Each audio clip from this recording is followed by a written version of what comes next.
Oi, gente, bom dia! Hoje é dia 29 de setembro, uma quinta-feira, né, de 2022. Deixa bem claro. Eu queria, primeiro de tudo, contextualizar que eu pretendo voltar e fazer os vídeos toda semana, ao menos 2 vezes por semana. Vou trazer conteúdo, né, e as coisas que eu sei, que eu aprendo todos os dias e trazer para vocês atualizações referente a esse universo, né? Da saúde íntima, da sexualidade, parto, gestação, que é a minha área, né? Para quem não me conhece, eu sou Gabriela Correia, eu sou enfermeira obstetra e atuo nessa área, né? Tanto de acolhimento quanto dos partos em si, dentro de ambiente hospitalar ou domiciliar planejado, né? Fique bem claro que é planejado. Então eu tô aqui para trazer informação. Primeiro de tudo, eu não sou youtuber, não tenho essa desenvoltura e muito menos uma capacidade técnica para fazer vídeos extraordinários e muito bem elaborados, cheio de técnicas e conceitos, porque eu não entendo bulufas. Então eu tô passando aqui mais para poder passar o conhecimento mesmo, com esse intuito, tá bom? Se vocês gostarem, eu agradeceria muito se me desse um feedback, né? Sobre se é legal, se não é legal, se eu devo parar, se não devo parar, sei lá, né? Dá a sua opinião aí, porque vai ser bom, né? Que a gente vai evoluindo dessa forma.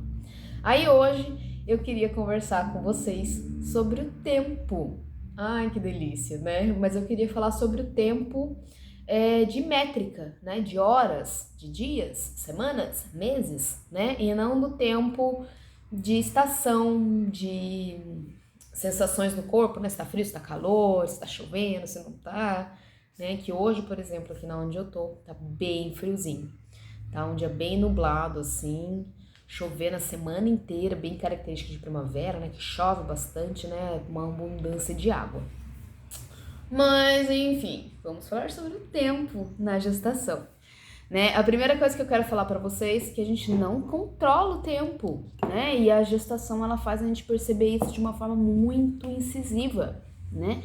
Para começar, aquela data provável que a gente pega, né? Que é o que o profissional de saúde escreve pra gente com base na nossa menstruação, é uma data provável. Não é um limite de tempo, não é uma regra de tempo, é uma probabilidade de quando o bebê vai nascer. Então aí a gente já começa a observar que a gente não tem controle do tempo. A gente tem uma estatística, né? A gente observa quantas semanas tem com base na menstruação para poder orientar exames, né, avaliações, mas a gente não consegue, né, segurar esse tempo, ter o controle desse tempo. Mesmo os profissionais de saúde que já estão mais atenados com esse desenrolar da gestação, a gente não tem o controle, né? A gente tem suposições, né? Tanto que, por exemplo, além da data provável, um exame morfológico de segundo trimestre, ele vai de 22 a 24, ele não tem uma regra, né? Fala, não, tem que fazer no dia 22, eu tenho que fazer no 24, não. Ele tem uma margem de semanas onde a pessoa ela pode fazer esse exame para poder fazer o acompanhamento da gestação. Olha que interessante, né? Então, partindo disso, de que a gente não tem o controle de quando o bebê vai nascer, né? De quando ele estará pronto para vir ao mundo, a gente tem, primeiro de tudo, em pensar que a data provável do parto não é regra. Não é como um bolo, por exemplo, né? Que você prepara o seu bolo, faz com todo carinho, bota dentro do forno. Quando a gente coloca o bolo no forno, a gente conta nos minutos, né? Coloca aqueles breguetinhos de tempo lá que fica contando o tempo e sabe que mais ou menos com a quantidade de massa que tá dentro do forno e dependendo do fogo do fogão, né? Tem isso, influencia. A gente vai ter lá 30 minutos pro bolo ficar pronto. Pô, muito legal. Aí bate 30 minutos, toca o despertador, você vai lá ver o bolo e verifica se tá pronto ou não. Desliga o fogo ou não e pronto. Dentro da gente, dentro do nosso útero, não é assim que funciona, né? Então a gente chega lá na DTP, que foi falada pra gente, não é chegou naquela data, seu bebê não nasceu, socorro, vai fazer alguma coisa. Isso não existe, né? Pelo contrário, aquela data é só pra gente ter uma noção mais ou menos da época de 2 semanas antes ou 2 semanas depois que o bebê pode nascer. É só uma previsão. Então não tem problema se passar dessa data, muito menos se for um pouco antes dessa data, né? Essas 2 semanas antes, está tudo bem, né? Porque quem rege esse momento, esse tempo, para o bebê nascer é essa simbiose entre a mãe que está gestando, que está criando esse bebê dentro do útero e o bebê estar pronto, né? É uma troca, onde quando o bebê está pronto, ele avisa, desencadeia vários tipos de hormônio, vários tipos de processo, para o corpo entender que ele está ok para vir para o mundo e começar o processo de parir, né? Que é o processo das contrações, né, que as contrações vão diminuir o espaço dentro da cavidade uterina, fazendo que um bebê seja empurrado para baixo, para poder vir para o mundo. Aí quando a gente pensa no parto em si, né, depois que a gente conversou sobre a gestação e de que soltar o controle do tempo, no parto é a mesma coisa. Né? A gente começa, durante esse período, finalzinho da gestação, a entender que não temos controle, que precisamos soltar o controle e segurar a ansiedade. A partir do momento que entramos em trabalho de parto, a gente tem que soltar mais ainda o controle. Por que eu digo que tem que soltar o controle? Porque vai tempo, né? O tempo acontece. Existem pessoas que vão parir em 10 horas, existem pessoas que vão parir em 20 horas, existem pessoas que parem em 7 e assim vai. Uma dentro de cada individualidade, né? Não somos pessoas iguais para poder colocar dentro de métrica, certo? Antigamente, há muito tempo atrás, entendia-se que a cada 1 hora abria 1 centímetro de dilatação. Hoje em dia, essa teoria já caiu por terra. Já se sabe que não é assim que funciona, né? Que o que tem que fazer na observação do trabalho de parto é deixar o tempo acontecer. E tem uma palavrinha muito chave para isso, que se chama paciência. Ai, socorro Deus, tem que ter paciência. Tem que viver, né? Como diz aquela música, só se conhece o caminho quando se começa a andar. E o parto é isso, né? O parto ele só vai acontecer quando ele começa e vai acontecendo, passo a passo. Sem pensar, nossa, já estou há 2 horas em trabalho de parto, já estou há 3 horas, ainda tem mais 2 horas de possível, 3 horas de possível. Não, solte-se o controle, não fique pensando no tempo, deixa o tempo agir. Quem deve se preocupar com o tempo é o profissional de saúde que está te dando assistência. E não é nenhuma preocupação assim bitolada, igual antigamente, a cada 1 hora 1 centímetro de dilatação. Não, é uma preocupação de observação, onde associa o tempo de trabalho de parto que ele está acontecendo com o que o corpo está apresentando, né? O bebê está descendo, está dilatando, como estão as contrações, como que essa pessoa que está parindo está, como que está a saúde vital dela, o BCF do bebê. Quando se associa tudo isso, aí o profissional de saúde vai saber se é o momento de tudo bem, vamos esperar acontecer, vamos esperar o tempo agir, ou se realmente precisa ter algum tipo de intervenção, seja uma mudança de posição, seja uma proposta de exercício, enfim, né? Tem que ver cada caso, é um caso, né? Tá para ser observado no momento. Então, o que eu quero dizer para você que está gestando, né? Porque a minha ideia é conversar com as pessoas mais leigas em relação a esse assunto, e não o profissional em si. Solte-se o controle, né? Quanto mais você soltar o controle e esquecer, melhor é. É como, até fazendo uma comparação meio boba, né? Quando a gente ia viajar, quando era criança, com os pais, né? Se a gente ficasse dentro do carro, já chegou, nunca chegava, né? Era uma ansiedade, uma alimentação de uma ansiedade fora do comum, né?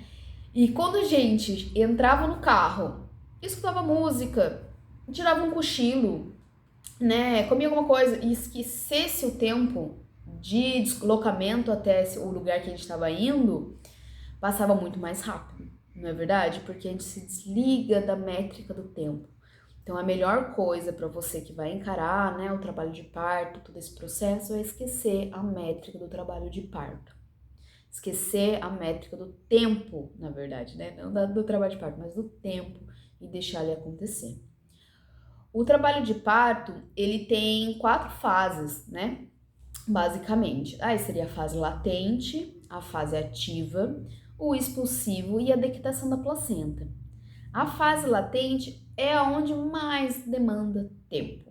É onde mais a pessoa tá tendo aquelas contraçõezinhas mais tranquilas, Lógico que, entre aspas, porque cada uma tem a sua percepção do que está acontecendo no corpo, mas são as ondas menos intensas e um pouco mais espaçadas. Elas levam vários e vários tempos, porque ela ainda tem que preparar o colo do útero, por isso que demora, né? Sempre entre aspas, né? Relativo a demora. Então, o colo do útero precisa ser trabalhado com as contrações e com os hormônios. Aí ele demanda um tempo diferente do tempo da fase ativa, por exemplo. Na fase ativa, o colo já está preparado, já está molinho, já está mais aberto. Então, ele está muito mais receptivo às influências da cabeça do bebê empurrando para poder sair. E daí o tempo normalmente é menor, mas não é uma regra. Ele vai acontecer tempo certo. Ah, dá até raiva de ficar falando tempo certo, mas vai acontecer no tempo certo. O expulsivo é a mesma coisa. O organismo, ele precisa de um tempo dele, interno dele, para poder colocar esse bebê no mundo. A mesma coisa a placenta. Então, quanto mais a gente luta contra, ou tenta controlar o tempo, ou vai contra o que o organismo está precisando, mais resistência a gente tem e mais a gente trava o trabalho de parto, né? Porque a gente começa a resistir à função fisiológica do que está acontecendo. Aí dá as famosas paradas de progressão, né? Que o povo fala, as tosses de parada de progressão. É porque às vezes a gente fica tão bitolada em ter o controle da situação, em segurar a onda e não permitir que as ondas, que no caso são as contrações, aconteçam, que dá uma estagnada na movimentação do útero, né? Não é algo consciente, né? Você fala, não vou contrair e parou. Não, não é assim. É algo mais intrínseco, né? É algo lá no fundo, né? Lá no mental. Então, se você tá durante esse período, tá gestando, né? Eu tô falando com você tá vendo meu vídeo e você está no processo de gestar, já começa a trabalhar na sua cabeça, né? Essa soltar o controle e deixar as coisas acontecerem, né? Na hora que vem a contração, em vez de ficar pensando, puxa, já 30 milhões de contrações já foram e ainda não nasceu. Não, aceita, né? Recebe ela. Eu entendo que é cansativo, que às vezes é dolorido, que a gente fica meio com a cabeça voada, sai um pouco da casinha, mas deixa acontecer, né? Porque quanto mais a gente deixa acontecer e deixa o organismo acontecer, as contrações necessárias para o bebê nascer, melhor é a resolutiva no final do trabalho de parto. E a sensação de tempo acaba sendo menor, como aquele exemplo, né, do carro. O tempo de viagem é o mesmo. O tempo de trabalho de parto vai ser o mesmo para parir. Só que quando a gente encara de uma forma de distrair, de mudar o foco, de não controlar o tempo, segurar aquela ansiedade que acaba gerando, a sensação de tempo muda, né? Não tem mais aquela, ai, que angústia, não chega nunca. Pelo contrário, na hora que vê, você já tá com o bebê no colo, né? Que é a melhor coisa, na hora que você se perceber em tudo que tá acontecendo e esquecer o tempo acontecer, o bebê já vem pro seu colo para poder ter aquela hora dourada, né? Que é tão especial, que é a chegada do bebê, não é verdade? Então é isso que eu queria conversar com vocês hoje. A ideia de soltar o tempo, liberar a mente, soltar a ansiedade para deixar as coisas acontecerem. Se você gostou, dá um ok, fala aí pra mim como que é. Se gostou, se não gostou da ideia, se tem alguma ideia para reformular os vídeos. E até a próxima. Então é isso, gente. Um beijo.